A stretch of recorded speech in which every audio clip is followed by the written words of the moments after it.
Rebecca stared at the photograph on her phone screen, her hands trembling slightly as she zoomed in on the child's face. The little girl couldn't have been more than 7 years old, with curly brown hair and bright green eyes that seemed hauntingly familiar. She was standing next to a woman Rebecca recognized immediately, her Aunt Linda, who had been living in Portland for the past 8 years. But what made Rebecca's blood run cold wasn't seeing Linda after all these years. It was the way the child looked exactly like Rebecca had at that age. The same dimpled chin, the same mischievous smile, even the same way of tilting her head slightly to the left when posing for photos.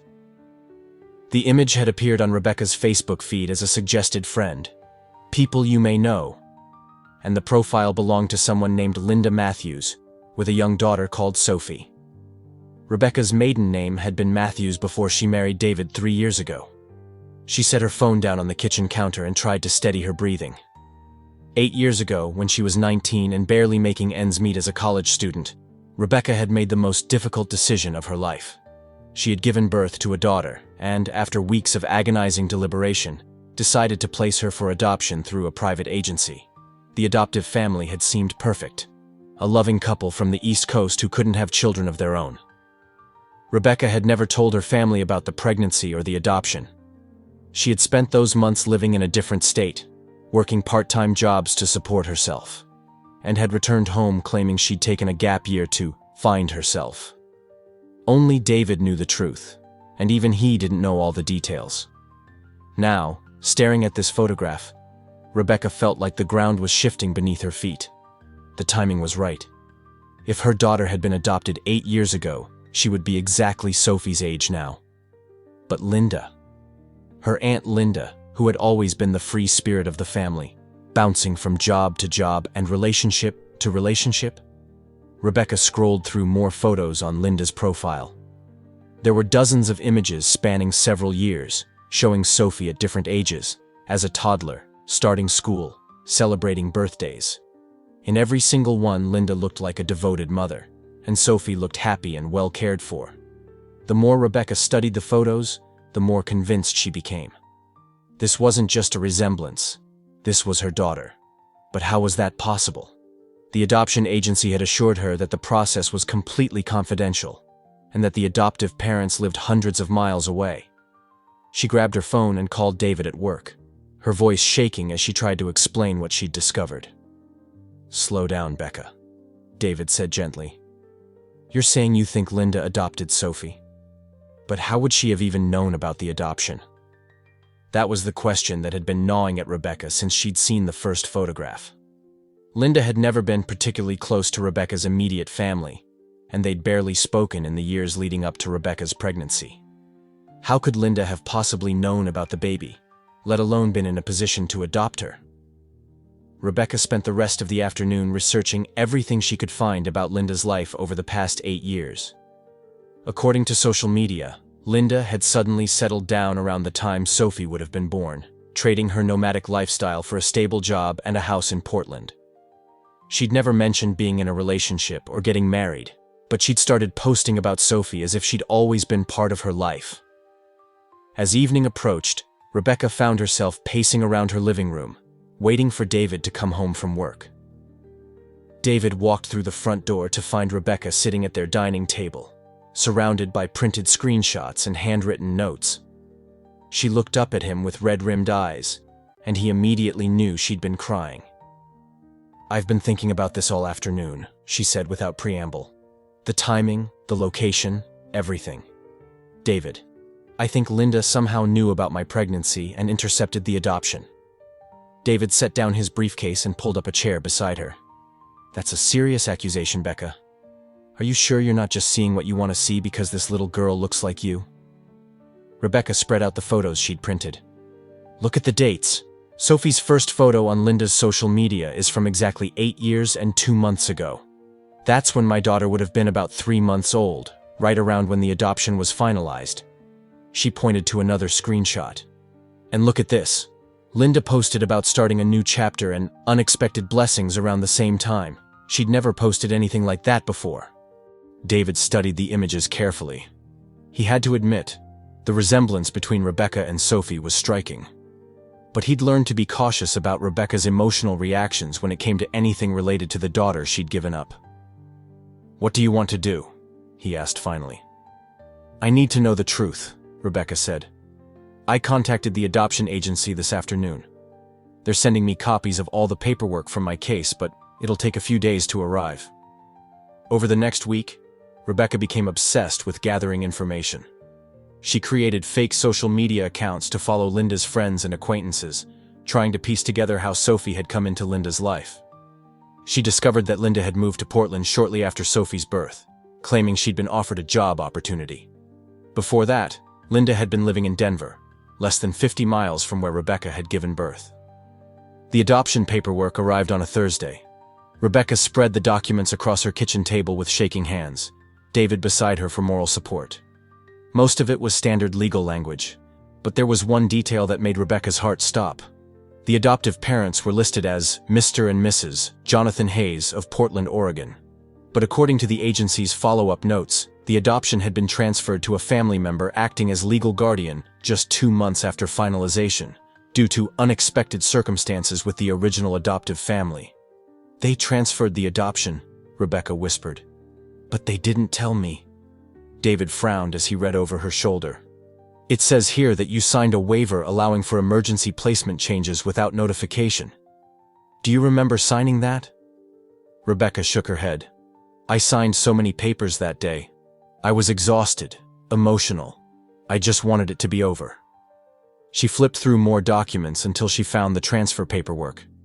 Linda's name was right there in black and white, listed as Sophie's new legal guardian. But what chilled Rebecca to the bone was the signature at the bottom of the form. Her own mother's name, approving the transfer as Rebecca's designated family representative. "My mother knew," Rebecca breathed. "She knew about the baby, and she arranged for Linda to take her."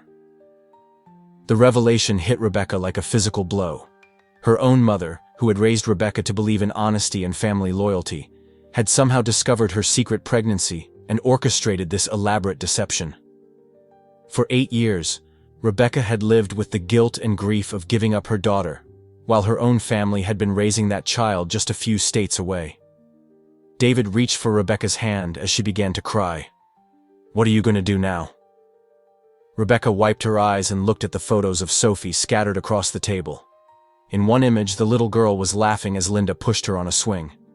In another, they were baking cookies together, both covered in flour and grinning at the camera. Despite everything, it was clear that Sophie was loved and well cared for. "I need to talk to Linda," Rebecca said finally.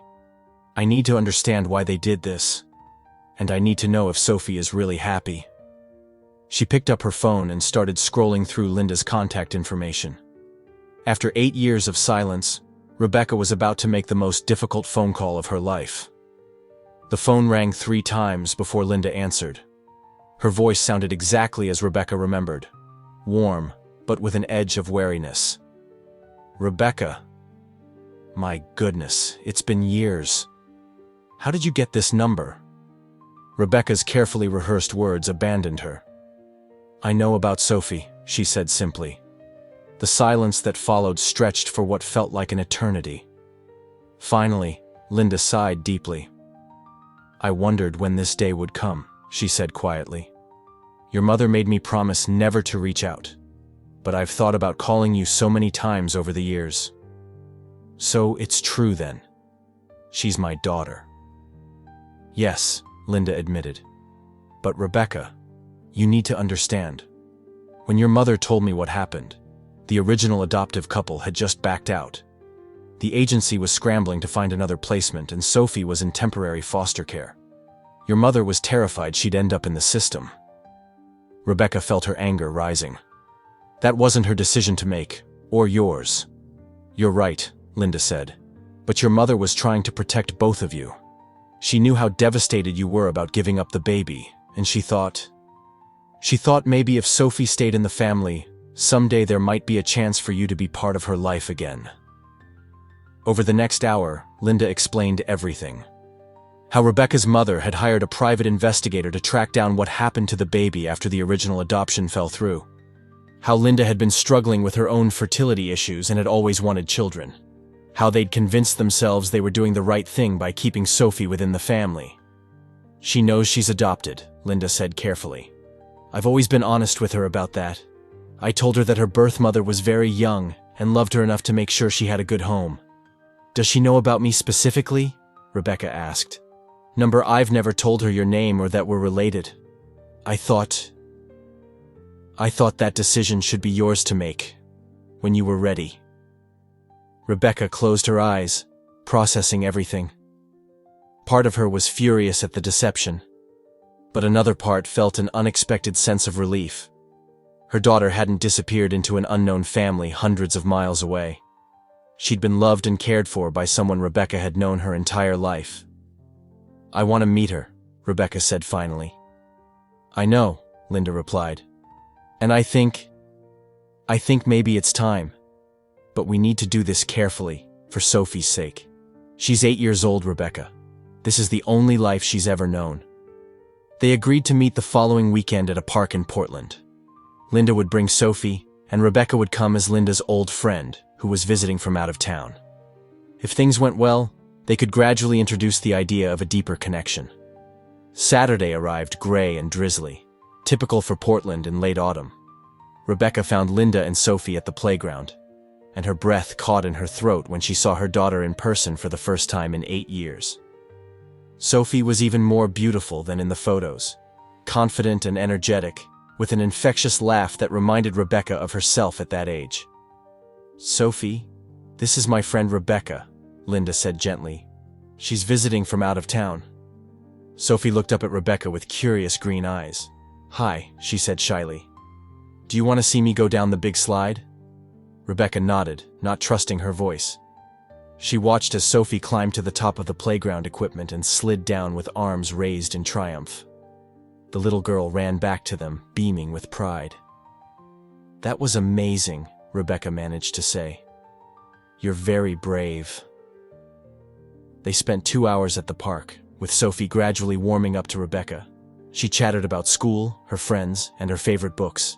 Rebecca learned that Sophie loved art, just like Rebecca had as a child, and that she was learning to play piano. As they prepared to leave, Sophie surprised Rebecca by giving her a spontaneous hug. "Will you come visit again?" Sophie asked. Rebecca looked at Linda, who nodded encouragingly. "I'd like that very much," Rebecca said. Over the following months, Rebecca began making regular trips to Portland. She and Linda worked together to slowly build a relationship with Sophie, always putting the child's emotional well-being first. They started family therapy to navigate the complex situation, and gradually began introducing Sophie to the truth about her origins. Rebecca never did confront her mother about the deception. Her mother had passed away 2 years earlier, taking her secrets with her. Instead, Rebecca chose to focus on the future and the unexpected gift of being able to know her daughter. It took time, patience, and many difficult conversations, but eventually they found their way to a new kind of family dynamic. Sophie continued to live with Linda, who remained her primary parent, but Rebecca became a consistent presence in her life. First, as Aunt Rebecca, and eventually, when Sophie was ready, as her birth mother, who had loved her enough to ensure she had the best possible life. Years later, Rebecca would reflect on how wrong she'd been to think of Linda's actions as kidnapping. Instead, Linda had become the bridge that allowed Rebecca to find her way back to her daughter when the time was right. Sometimes, Rebecca realized, families are formed in unexpected ways, and love can take many different forms. All of them valid, all of them precious. Thank you for watching until the end. If you enjoyed the video, make sure to like and subscribe to the channel. There's a lot more interesting content coming soon.